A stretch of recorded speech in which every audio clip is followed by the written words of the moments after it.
Good morning, हरे कृष्णा सभी दोस्तों को। Daily current affairs plus PIB के अंदर आप सभी का स्वागत है।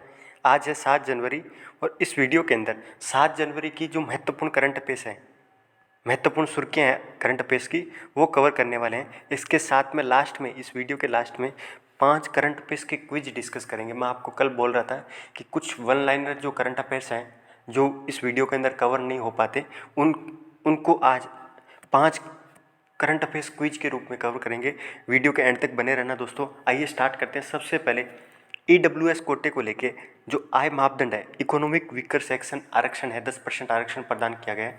उसको लेके जो आय मानदंड है उसको लेके अभी बहस चल रही है, क्योंकि आपको पता है जो नीट की जो एग्ज़ाम है उसमें ईडब्ल्यूएस आरक्षण को लेकर सरकार और जो स्टूडेंट्स वगैरह हैं उनके अंदर ये विरोधाभास चल रहा था और सुप्रीम कोर्ट के अंदर ये मामला गया था। और वहाँ पे एक सरकारी समिति के द्वारा, हाल ही के अंदर एक सरकारी समिति के द्वारा अपनी रिपोर्ट में सुप्रीम कोर्ट को ये बोला है कि आर्थिक रूप से जो कमज़ोर वर्गों को के लिए जो परिभाषित आय मानदंड है, यानी जो 8 लाख रुपए की जो आय की सीमा है एक परिवार की, वो एक व्यवहार्य मानदंड है, एकदम बिल्कुल सही है। तो ये इस कमेटी के द्वारा रिपोर्ट में रखा गया था। अभी आपको ईडब्ल्यूएस के बारे में बात करते हैं। ये कब प्रदान किया गया था? ये 10% जो आरक्षण का कोटा है वो 103वां संविधान संशोधन 2019 के माध्यम से प्रदान किया गया था। 103वां संविधान संशोधन किससे संबंधित है? तो आर्थिक रूप से कमज़ोर वर्गों को 10% आरक्षण प्रदान करने के लिए संविधान के अंदर संशोधन किया गया था। कहाँ पे? अनुच्छेद 15 के अंदर और अनुच्छेद 16 के अंदर। ये मूल अधिकारों के अंदर समानता का जो अधिकार है उसके अंतर्गत आते हैं और उन दोनों के अंदर संशोधन किया गया था। तो ये चीज़ याद रखना। और 101वां कुछ संविधान संशोधन, जैसे 101वां संविधान संशोधन किससे संबंधित है? जीएसटी से संबंधित है। 102वां संविधान संशोधन किससे संबंधित है? कोई बता सकता है? 102वां 103वां इकोनॉमिक वीकर सेक्शन के लिए है। और 104वां जो संविधान संशोधन है वो क्या नाम है, जो एससी और एसटी समुदाय है उनको जो संसद और विधानसभा के अंदर जो आरक्षित सीट वगैरह आरक्षित की जाती है उसको 10 साल के लिए बढ़ाया गया है। यानी आपने देखा होगा कुछ कॉन्स्टिट्यूंसीज वगैरह हैं वो एससी और एसटी कम्युनिटी के लिए आरक्षित रहती है, तो ये 10 साल के लिए आगे बढ़ाया गया है। ये कौन से संविधान संशोधन के माध्यम से? 104वां जो संविधान संशोधन है उसके माध्यम से बढ़ाया गया है। 102वां जो संविधान संशोधन है उसमें जो आरक्षण से संबंधित है, इकोनॉमिक और सोशल जो वीकर सेक्शन है, बैकवर्ड क्लासेज है, उसकी एक सेंट्रल लिस्ट रहती है, केंद्रीय सूची रहती है। उसको अपडेट करने के लिए, उसमें पावर वगैरह राष्ट्रपति के पास में करने के लिए 102वां संविधान संशोधन पारित किया गया था। तो ये कुछ संविधान संशोधन है जो आप याद रखना। ईडब्ल्यूएस के लिए कौन सा है? 103वां संविधान संशोधन। इसके माध्यम से 2 आर्टिकल जोड़े गए थे। कौन कौन से? अनुच्छेद 15(6) और अनुच्छेद 16(6), 2 आर्टिकल शामिल किए गए थे। और इसके माध्यम से आर्थिक रूप से जो कमज़ोर वर्ग है उनमें शिक्षा संस्थानों के अंदर नौकरी और प्रवेश में आर्थिक रूप से आरक्षण प्रदान करने का प्रावधान किया गया था। और भारत में पहले क्या है कि सामाजिक आरक्षण का आर्थिक आधार पे कभी भी मापदंड नहीं था आरक्षण का। हमेशा क्या है कि सोशल जो बैकवर्डनेस है उसको आरक्षण का आधार बनाया गया था। लेकिन 103वां संविधान संशोधन के माध्यम से पहली बार आर्थिक रूप से भी है कि उनको पिछड़ा माना गया था। और ये जो ईडब्ल्यूएस आरक्षण देने का अधिकार किन किन के पास में? सेंट्रल और स्टेट दोनों को, केंद्र और राज्यों को, दोनों को ईडब्ल्यूएस के तहत आरक्षण प्रदान करने के अंदर सक्षम बनाया गया है 103वां संविधान संशोधन के माध्यम से। यदि कोई ईडब्ल्यूएस के तहत आरक्षण का लाभ प्राप्त करना चाहता है तो ये निम्न कंडीशंस वगैरह हैं। एक तो पहले परिवार के पास में 5 एकड़ कृषि भूमि से कम होनी चाहिए। कितनी होनी चाहिए? 5 एकड़ कृषि भूमि होनी चाहिए। उससे ज़्यादा होती है तो आप ईडब्ल्यूएस कोटे के अंतर्गत नहीं आओगे। दूसरा, 1,000 वर्ग फुट आवासीय फ्लैट वगैरह, यदि आप शहरी क्षेत्र के अंदर रहते हो तो आपको 1,000 वर्ग फुट से ज़्यादा आपका आवासीय फ्लैट वगैरह नहीं होना चाहिए। और नगरपालिका जो क्षेत्र है, गैर अधिसूचित जो नगरपालिका क्षेत्र है, उसमें 100 से 200 वर्ग गज का साथ में आवासीय भूखंड वगैरह नहीं होना चाहिए। और 8 लाख रुपए से इनकम ज़्यादा नहीं होनी चाहिए आपकी। तो ये कुछ कंडीशंस वगैरह है जिसके तहत आप ईडब्ल्यूएस कोटे के तहत आरक्षण वगैरह का लाभ उठा सकते हो। तो ये चीज़ आप याद रखना। और ये जो ईडब्ल्यूएस का आरक्षण प्रदान किया गया था सरकार के द्वारा, ये जो पहले से आरक्षण चला आ रहा था एससी एसटी और जो ओबीसी कम्युनिटी है उसके लिए जो आरक्षण की 50% की जो लिमिट थी उससे हटके सरकार के द्वारा 10% आरक्षण अलग से प्रदान किया गया था। ये चीज़ याद रखना, ठीक है। उनके अंदर शामिल नहीं है। आप देख सकते हो SC ST और सामाजिक OBC समुदाय हो गया, उनको जो 50% आरक्षण वगैरह प्रदान किया गया है, उस सीमा से हटके अलग आरक्षण इनको प्रदान किया गया है। ठीक है, नेक्स्ट दोस्तों एक योजना के बारे में बात करते हैं। कौन सी? PMFME, जिसका फुल फॉर्म है PM formalisation of micro food processing enterprise. जो माइक्रो फूड प्रोसेसिंग एंटरप्राइज है उनका फॉर्मलाइजेशन यानी औपचारिकरण करने के लिए ये योजना किसके द्वारा? खाद्य प्रसंस्करण उद्योग मंत्रालय प्लस क्या कि नेफेड संस्था है। इसके बारे में भी, संस्था के बारे में भी आपको आगे बताऊंगा। खाद्य एवं प्रसंस्करण उद्योग मंत्रालय के साथ में नेफेड ने मिलके PMFME योजना है, उस योजना के अंतर्गत 6 one district one product brand वगैरह है वो लॉन्च की गई है। ठीक है, तो इस स्कीम के अंतर्गत 6 ब्रांड वगैरह लॉन्च की गई है। ये चीज़ याद रखना। अब कौन कौन सी है वो मायने नहीं रखती, आप योजना का नाम याद रखिए, प्लस क्या है कि इस योजना को कौन इम्प्लीमेंटेशन कर रहा है? खाद्य प्रसंस्करण उद्योग मंत्रालय के साथ में नेफेड।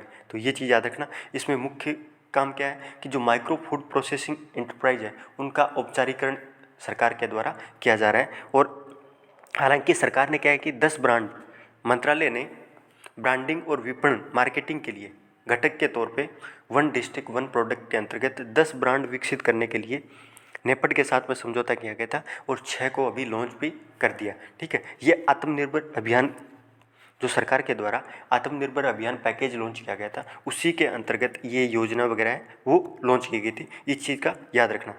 इसका मुख्य उद्देश्य क्या है? जो खाद्य प्रसंस्करण उद्योग के क्षेत्र में जो असंगठित रूप से जो काम कर रहे जो सूक्ष्म उद्योग है, कौन से क्षेत्र के अंदर? फूड प्रोसेसिंग सेक्टर के अंदर जो असंगठित क्षेत्र में काम कर रहे माइक्रो जो इंडस्ट्रीज वगैरह है उनके अंदर कंपटीशन को बढ़ाने के लिए और उस क्षेत्र के अंदर फॉर्मलाइजेशन करना यानी औपचारिकता करना, और किसान उत्पादक संगठन वगैरह हो गया, जो सेल्फ हेल्प ग्रुप है या उत्पादक सहकारी समितियां वगैरह हैं, उनको सहायता प्रदान करने के लिए आत्मनिर्भर भारत अभियान के अंतर्गत PMFME योजना है वो लॉन्च की गई थी।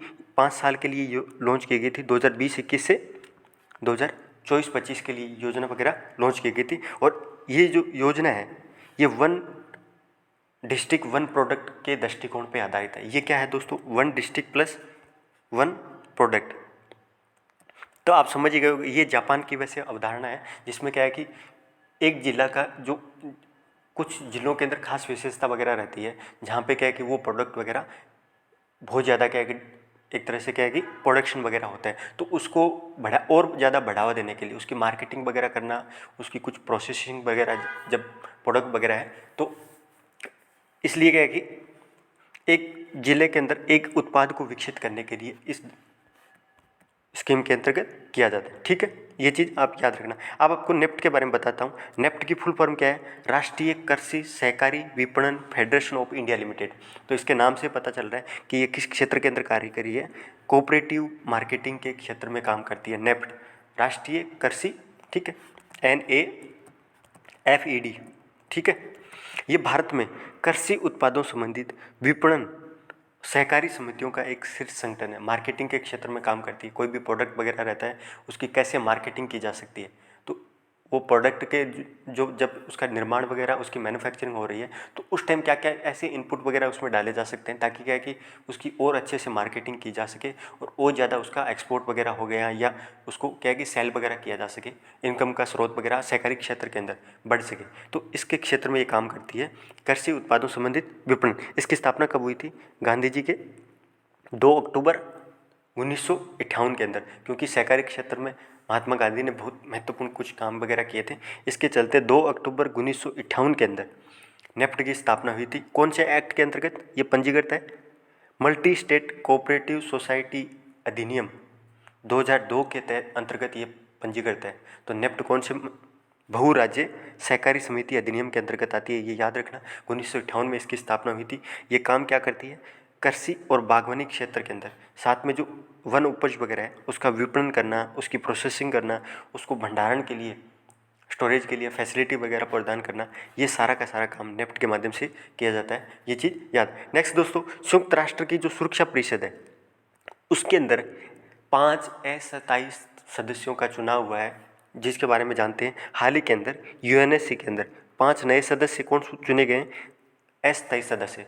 स्थायी सदस्य कितने होते हैं? 5। और अस्थायी सदस्य कितने होते हैं? 10 होते हैं, जिनका 5 हर साल चुनाव किया जाता है। और ये 5 सदस्य हैं जिनको अभी अल्बानिया, ब्राज़ील, गैबोन, घाना और संयुक्त अरब अमीरात, ये 5 देशों को UN सिक्योरिटी जो काउंसिल है उसमें 5 अस्थायी सदस्यों के रूप में शामिल किया गया है। अल्बानिया पहली बार शामिल हो रहा है।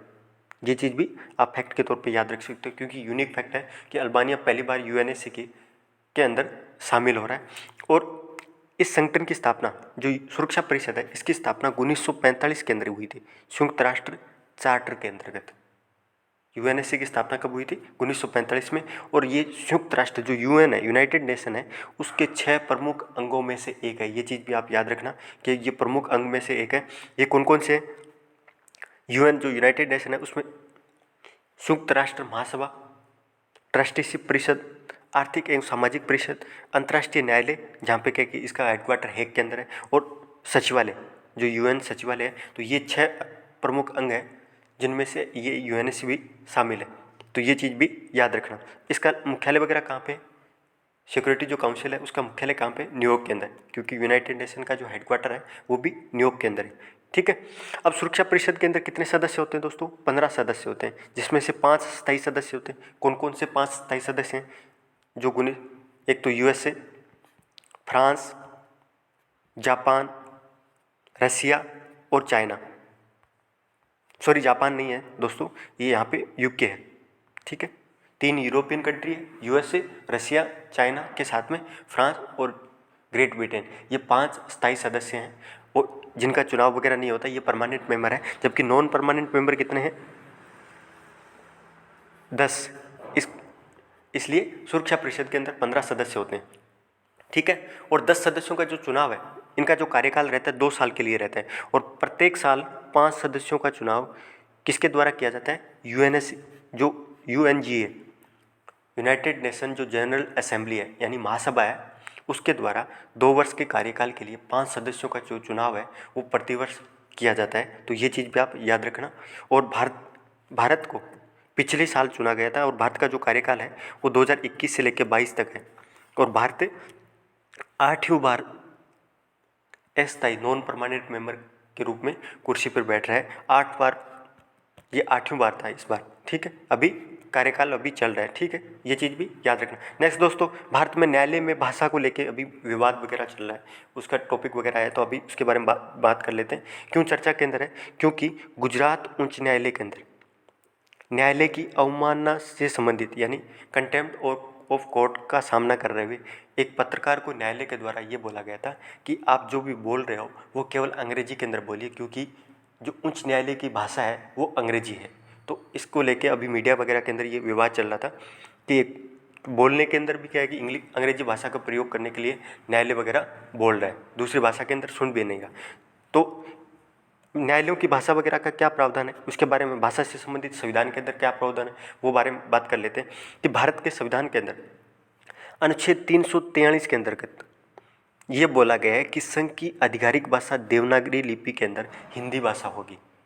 तो भारत की आधिकारिक भाषा यानी संघ की जो आधिकारिक भाषा है वो देवनागरी लिपि के अंदर हिंदी भाषा है। ये आर्टिकल 343 के अंतर्गत बोला गया है, ये चीज़ याद रखना।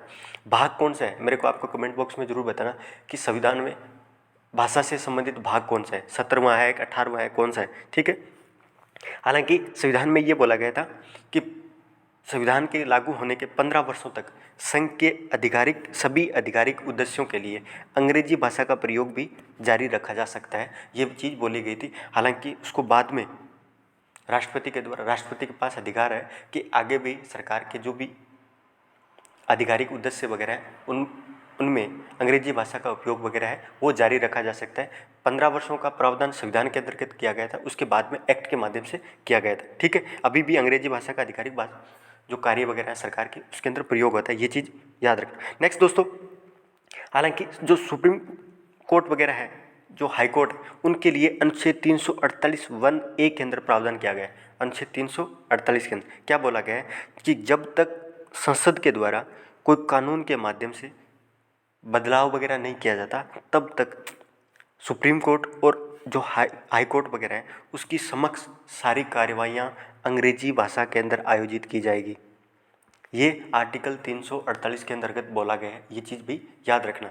ये जब तक संसद के द्वारा कानून वगैरह, अब संसद ने क्या किया, फिर एक संसद राजभाषा अधिनियम 1963 को लेके आई, जिसके बारे में आपको आगे बताऊंगा। और आर्टिकल 348(2) के अंदर ये बोला गया है कि अनुच्छेद 348(1) के प्रावधानों के बावजूद भी किसी राज्य का राज्यपाल राष्ट्रपति की पूर्व सहमति से उच्च न्यायालय की जो कार्रवाई की भाषा है वो हिंदी या कोई भी और राज्य की जो भाषा वगैरह है उसको कार्रवाई के अंदर इस्तेमाल करने के लिए राज्यपाल के द्वारा राष्ट्रपति से पूर्व सहमति के माध्यम से जो अपने राज्य का हाईकोर्ट है उसको परमिशन वगैरह दी जा सकती है। जैसे राजस्थान हो गया, उत्तर प्रदेश हो गया, उन्होंने हिंदी भाषा को आधिकारिक भाषा के रूप में राज्यपाल के द्वारा उपयोग करने की अनुमति दी गई है। तो ये चीज़ भी याद रखना, ये अपवाद के तौर पे है कि हाँ भाई राज्यपाल भी कहेगी कर सकते हैं, ठीक है। लेकिन उच्च न्यायालयों के अंदर जो भी डिसीजन वगैरह होंगे, जो भी निर्णय वगैरह दिए जाएंगे वो अंग्रेजी भाषा के अंदर ही दिए जाएंगे। ये संविधान के अंदर बोला गया, ठीक है। लेकिन सरकार ने क्या राजभाषा अधिनियम लेके आई थी 1963 में, जिसमें ये प्रोविजन किया गया था, ये जो राज्यपाल का जो अधिकार दिया गया है वो राजभाषा अधिनियम 1963 के माध्यम से दिया गया है। उसमें यह बोला गया था कि राष्ट्रपति की पूर्व अनुमति से उच्च न्यायालय के द्वारा दिए गए कोई निर्णय, पारित आदेश वगैरह हैं वो हिंदी अथवा राज्य की कोई अन्य भाषा के अंदर प्रयोग करने की अनुमति राज्यपाल के द्वारा दी जा सकती है राष्ट्रपति की पूर्व सहमति से। तो ये चीज़, लेकिन इसका जो भी डिसीजन वगैरह है वो अंग्रेजी भाषा के अंदर साथ साथ भी अनुवाद भी होना चाहिए। लेकिन राजभाषा अधिनियम 1963 के अंतर्गत सुप्रीम कोर्ट को लेके कोई भी प्रावधान किया नहीं गया था, केवल हाई कोर्ट के लिए राजभाषा अधिनियम के अंदर प्रावधान किया गया था, सुप्रीम कोर्ट के लिए नहीं। तो इसका मतलब ये है कि भारत में एकमात्र सुप्रीम कोर्ट ही है जिसकी कार्रवाई वगैरह है पूरी की पूरी अंग्रेजी भाषा के अंदर आयोजित करना संविधान के अंदर अनिवार्य है। तो इसलिए ये पूरा मामला था, आपको मैंने बताया। अगला दोस्तों जगन्नाथ मंदिर के बारे में बात करते हैं। ये क्यों सुर्खियों के अंदर है, क्योंकि जगन्नाथ मंदिर से संबंधित एक अधिनियम था, उसमें उड़ीसा सरकार के द्वारा संशोधन किया गया था। वो अपने लिए मायने नहीं रखता, परीक्षा के लिए ये मायने रखता है कि ये इस मंदिर के बारे में, इस मंदिर का जो निर्माण है 12वीं शताब्दी के अंदर पूर्वी गंग वंश के राजा अनंत वर्मन चोड़गंग देव के द्वारा ये इसका जगन्नाथ मंदिर का निर्माण उड़ीसा के अंदर किया गया था। ये उड़ीसा का मंदिर है और इसका निर्माण कब हुआ था, 12वीं शताब्दी के अंदर पूर्वी गंगवंश शासक के द्वारा किया गया था, जिसका नाम क्या है, चोड़गंग देव, ठीक है। ये चीज़ याद रखना। इस मंदिर को यमनिका तीर्थ के नाम से भी जाना जाता है, जगन्नाथ मंदिर को यमनिका तीर्थ के नाम से भी जाना जाता है और साथ साथ में इसको सफ़ेद पेगोडा भी कहते हैं। ब्लैक पेगोडा किसे कहते हैं आप मेरे को जरूर बताना। सफ़ेद पेगोडा जगन्नाथ मंदिर को कहते हैं और ये 4 धाम तीर्थ यात्रा का एक हिस्सा है। जो हिंदू संस्कृति के अंदर जो 4 धाम की जो यात्रा है, जिसमें बद्रीनाथ उत्तर में, द्वारका, पुरी और रामेश्वरम, जो पुरी है वो जगन्नाथ मंदिर है, ठीक है। तो ये 4 धाम तीर्थ यात्रा का एक हिस्सा भी है, ये चीज़ भी याद रखना। उड़ीसा के अंदर कुछ और महत्वपूर्ण मंदिर वगैरह हैं। एक तो कोणार्क सूर्य मंदिर जो यूनेस्को की विश्व विरासत सूची के अंदर भी शामिल किया गया है। कोणार्क सूर्य मंदिर है वो उड़ीसा के अंदर पड़ता है यार, ये विश्व विरासत सूची के अंदर भी शामिल है, याद रखना। लिंगराज का जो मंदिर है ये भी वहीं पे पड़ता है। उदयगिरी और खंडगिरी की जो गुफाएं वगैरह हैं जिसका निर्माण मौर्य शासनकाल के दौरान जो अशोक के पुत्र थे उनके द्वारा इनका निर्माण किया गया था। उदयगिरी और खंडगिरी की जो गुफाएं हैं ये कौन से संप्रदाय से संबंधित है, जैन संप्रदाय से संबंधित है। तो मौर्य शासक अशोक के बेटे के द्वारा उड़ीसा के अंदर इन गुफाओं का निर्माण किया गया था। तो ये फैक्ट वगैरह आप याद रखना दोस्तों। नेक्स्ट दोस्तों उड़ीसा की और न्यूज है, एक चिल्का झील के बारे में बात करते हैं। ये उड़ीसा के अंदर पड़ती है और क्यों न्यूज के अंदर है, क्योंकि चिल्का झील में जल पक्षी स्थिति सर्वेक्षण 2022 कंडक्ट करवाया गया था। जल पक्षी स्थिति सर्वेक्षण 2022 है और उसके अनुसार ये बोला गया था लगभग 11 लाख जल पक्षी और आर्द्रभूमि पर निर्भर अन्य प्रजातियां इस झील की तरफ आई है। मतलब 1 साल के अंदर लगभग 11 लाख जल पक्षी वगैरह हैं वो इस झील के अंदर देखे गए थे, जल पक्षी स्थिति सर्वेक्षण 2022 के अनुसार। तो ये फैक्ट वगैरह अपने मायने नहीं रखता। इस झील के बारे में बात करते हैं। चिल्का झील भारतीय उपमहाद्वीप में स्थित सबसे बड़ी खारे पानी की झील है, ये चीज़ याद रखना दोस्तों, भारतीय उपमहाद्वीप, न केवल भारत की सबसे बड़ी खारे पानी की झील है, जबकि भारतीय उपमहाद्वीप जो पाकिस्तान हो गया, ये जो नेपाल, श्रीलंका, भूटान वगैरह, ये भारतीय उपमहाद्वीप के अंदर आते हैं, तो उसमें सबसे बड़ी खारे पानी की झील है, याद रखना। उड़ीसा के अंदर स्थित है और यहाँ पे शीत ऋतु के दौरान पक्षियों का बहुत ज़्यादा आगमन, प्रवासी पक्षी वगैरह हैं, उसके लिए एक महत्वपूर्ण गंतव्य स्थल के रूप में बहुत ज़्यादा पक्षी वगैरह आते हैं। चिल्का झील एशिया का सबसे बड़ा और विश्व का दूसरा सबसे बड़ा लेगून है। एशिया का सबसे बड़ा लेगून कौन सा है? तो चिल्का झील, और विश्व का दूसरा सबसे बड़ा लेगून की श्रेणी के अंदर भी यह आता है। 1981 के अंदर चिल्का झील को रामसर कन्वेंशन के अंतर्गत शामिल किया गया था। रामसर कन्वेंशन के अंतर्गत, रामसर कन्वेंशन वेटलैंड से संबंधित है, आर्द्र भूमियों के संरक्षण से संबंधित ये कन्वेंशन है, और इसके अंतर्गत चिल्का झील को अंतर्राष्ट्रीय महत्व की आर्द्र भूमि के रूप में, भारत की पहली आर्द्र भूमि के रूप में नामित किया गया था इस कन्वेंशन के अंतर्गत 1981 में। ये चीज़ भी याद रखना। चिल्का झील के अंदर इरावदी डॉल्फिन पाई जाती है। जो इरावदी वैसे म्यांमार की महत्वपूर्ण नदी है, लेकिन इरावदी डॉल्फिन कहाँ पाई जाती है? चिल्का झील के अंतर्गत। और ये अक्सर सातपाड़ा जो द्वीप है, तो ये लोकेशंस वगैरह बहुत ज़्यादा इंपॉर्टेंट है। सातपाड़ा द्वीप कहाँ पे पड़ता है? ये उड़ीसा के अंदर पड़ता है, तो ये चीज़ भी आप याद रखना। और इस झील के अंदर एक द्वीप और बना हुआ है, जो लेगून है ना, इसके अंदर एक द्वीप बना हुआ है, नलबाना द्वीप, जो एक पक्षी अभ्यारण्य के रूप में भी, नलबाना जो पक्षी अभ्यारण्य है वो कहाँ पे पड़ता है? उड़ीसा के अंदर। और इसी लेगून के लगभग 16 वर्ग किलोमीटर क्षेत्र के अंदर नलबाना द्वीप वगैरह है, उसको पक्षी अभ्यारण्य के रूप में 1987 के अंदर सरकार के द्वारा घोषित किया गया था। ये चीज़ भी याद रखना। एक मंदिर वगैरह भी है, कालीजई मंदिर, इतना याद नहीं रख सकते अपन, लेकिन नलबाना द्वीप और सातपाड़ा जो द्वीप है और नलबाना पक्षी अभ्यारण्य है, ये भी चिल्का झील के अंतर्गत ही आते हैं। ठीक है। नेक्स्ट दोस्तों, एक योजना सरकार के द्वारा लेके आए, जो आवास एवं शहरी कार्य मंत्रालय के द्वारा एक नई स्कीम लेके आए, जिसका नाम है smart city and academia towards action and research, यानी सार। ठीक है, smart cities and academia towards action research. इस कार्यक्रम की शुरुआत आवास एवं शहरी कार्य मंत्रालय के द्वारा की गई है। इसका मुख्य उद्देश्य ये है कि देश के अंदर 15 प्रमुख वास्तुकला और योजना संस्थान स्मार्ट सिटी के साथ में मिलके स्मार्ट सिटी मिशन के द्वारा की गई ऐतिहासिक परियोजनाओं का दस्तावेजीकरण किया जाएगा, यानी उनको नोट किया जाएगा, दस्तावेजीकरण किया गया। जो स्मार्ट सिटी मिशन सरकार के द्वारा कब शुरू किया गया था? लगभग ये मेरे हिसाब से 2015 के अंदर शुरू किया गया था। उसके तहत 100 स्मार्ट सिटीज़ वगैरह विकसित करना था, और इस मिशन के अंतर्गत जो कुछ भी ऐतिहासिक परियोजना वगैरह सरकार के द्वारा शुरू वगैरह की गई थी, तो इस सार के अंतर्गत अभी उनका दस्तावेजीकरण किया जाएगा। ये 15 प्रमुख वास्तुकला और योजना संस्थान के साथ मिलके किया जाएगा। तो ये संस्थाएं वगैरह इंपॉर्टेंट नहीं है, ये आप देख सकते हो, ये 15 संस्थाएं हैं जिनके साथ में मिलके ये दस्तावेजीकरण किया जाएगा। स्मार्ट सिटीज़, इसका नाम याद रखिए, smart cities and academia towards action and research. इसमें 47 स्मार्ट सिटीज़ के अंदर जो भी ऐतिहासिक परियोजना वगैरह हैं और जो 75 केस स्टडीज़ वगैरह हैं उनको भी शामिल किया जाएगा, ताकि क्या है कि कोई भी जो शहरी क्षेत्र है वो देश का, उन केस स्टडीज़ के माध्यम से ये सीख ले सकता है कि किस तरह योजना का इम्प्लीमेंटेशन किया था, और एक महत्वपूर्ण एक तरह से इनपुट के तौर पे काम कर सके, ये इस स्कीम के अंतर्गत किया जाएगा। ठीक है। नेक्स्ट दोस्तों, वन लाइनर करंट अफेयर्स के बारे में थोड़ा सा बता देता हूँ आपको। एक तो 28 फरवरी को राष्ट्रीय विज्ञान दिवस मनाया जाता है, 28 फरवरी को राष्ट्रीय विज्ञान दिवस मनाया जाता है। और 2022 की थीम क्या है?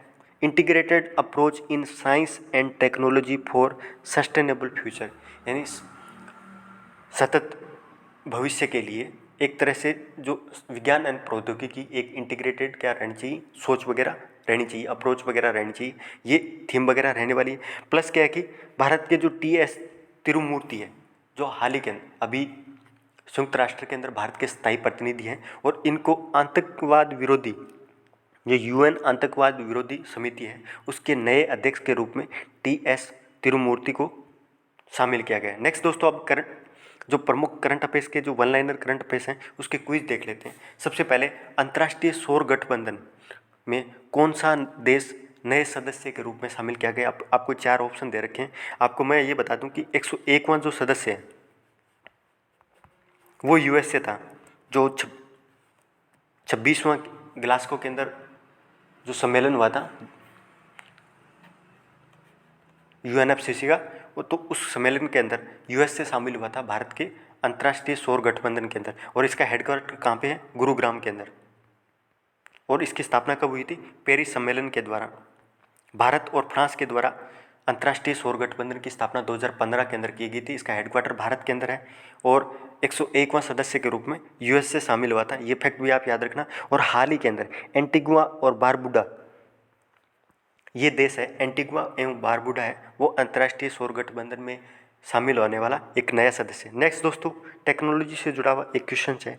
हाल ही में किस राज्य में एक वैज्ञानिक समूह ने 5G माइक्रोवेव अवशोषक विकसित किया है जो इलेक्ट्रोमैग्नेटिक विकिरण के विरुद्ध एक प्रभावी सुरक्षा कवच के रूप में काम कर सकता है? ये एक खोज की गई है, एक तरह से माइक्रोवेव की खोज की गई है। 5G माइक्रोवेव अवशोषक ये विकसित केरल के वैज्ञानिकों के द्वारा किया गया था। तो ये न्यूज़ भी आपको पता है दोस्तों।